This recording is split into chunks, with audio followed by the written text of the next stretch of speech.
People say some buildings are cursed. I never believed that until I spent one night on the third floor of the old Blackwood Hotel. The rain followed me inside, dripping from my coat onto the cracked marble floor. The lobby was empty, too empty for a hotel still listed online as open.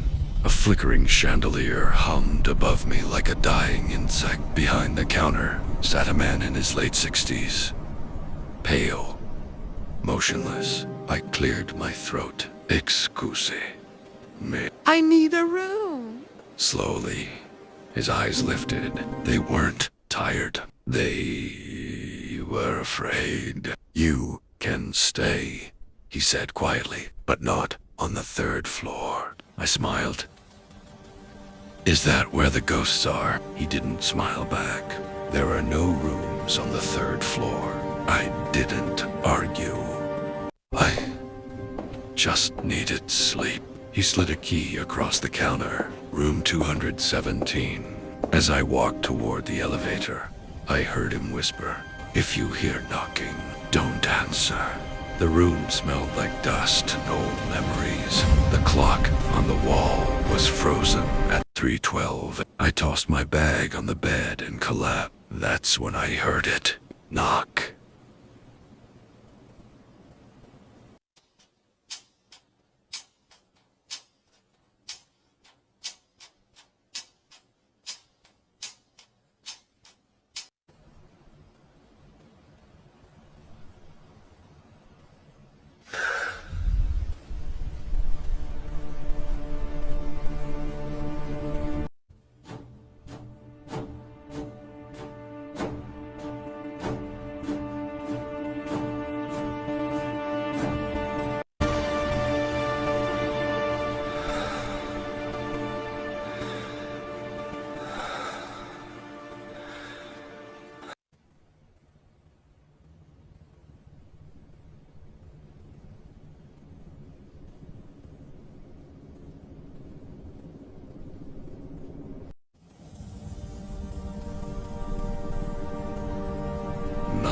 From the door, from the ceiling.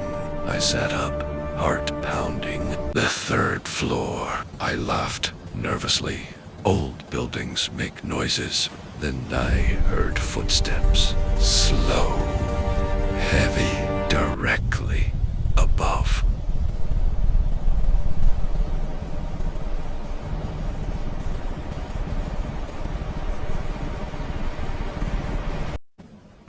Oti, exactly. Las 3:12 de la mañana. I opened my door and stepped into the hallway. Every door was shut, silent. At the far end stood the elevator. The button for the third floor was glowing. I didn't press it. The elevator doors opened by themselves. Inside, the floor numbers were scratched out. Is it 1? My reflection in the mirror looked delighted, like it was watching me instead of copying me. The doors began to close. I stepped back. Too late. The doors opened into darkness. A hallway stretched endlessly, lit by red emergency lights. Doors lined both sides. Every door had a number. Every number was 217. I turned to leave. The elevator was gone. Behind me, a door creaked open.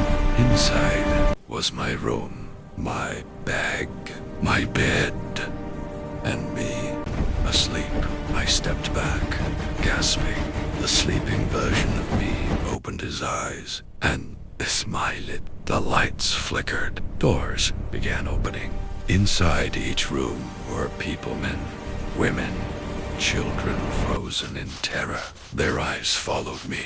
A voice echoed through the hallway. You shouldn't have answered the knocking. I... Dinner, primera, shouted the voice. Everyone says that. The floor beneath me shook. The doors slammed shut, except one at the end of the hall. Door market. Exit primera. Ra init. The door slammed behind me. The room was empty except curse for a repeats. desk and a guest It repeats. Every page was filled. Names, dates, room numbers, all ending at 3:12 a.m. I flipped the last page. The ink was still wet. My name was written there behind me. The clock began to tick, tick, tick, tick.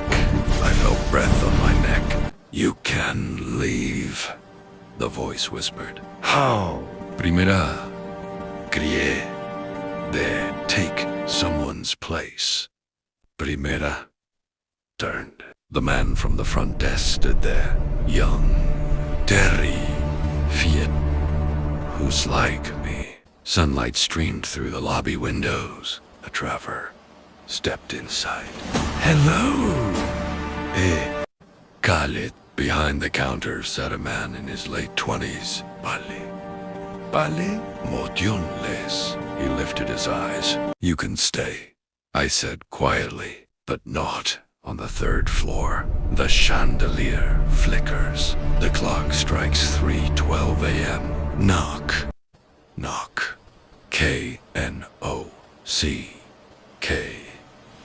Faded to black.